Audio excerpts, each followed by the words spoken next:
उद्या नाशिक मुंबई महामार्गावर होणारं उद्योजकांचं आंदोलन हे स्थगित करण्यात आलंय। पालकमंत्री दादा भुसेंच्या मध्यस्थीनंतर हे आंदोलन स्थगित करण्यात आलंय। 4 दिवसात तोडगा काढण्याचं दादा भुसेंनी आश्वासन दिलंय।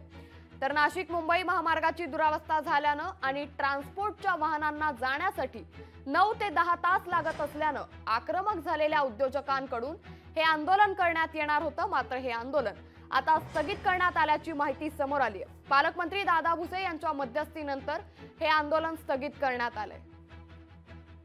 त्या सर्व संघटनांच्या नाशिकमधल्या संघटनांच्या वतीने जे नाशिक मुंबई हायवेची झालेली दुरावस्था याच्या बाबतीमध्ये कायमस्वरूपी सोल्युशन पाहिजे म्हणून जे आंदोलन आपण करणार होतो त्या बाबतीमध्ये काल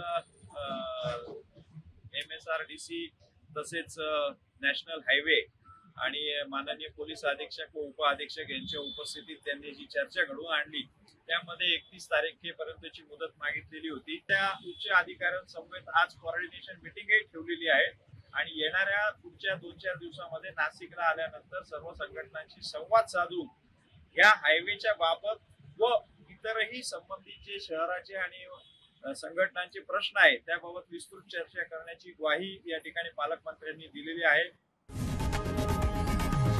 लोकशाही मराठी ऐका, पहा, जागरूक रहा।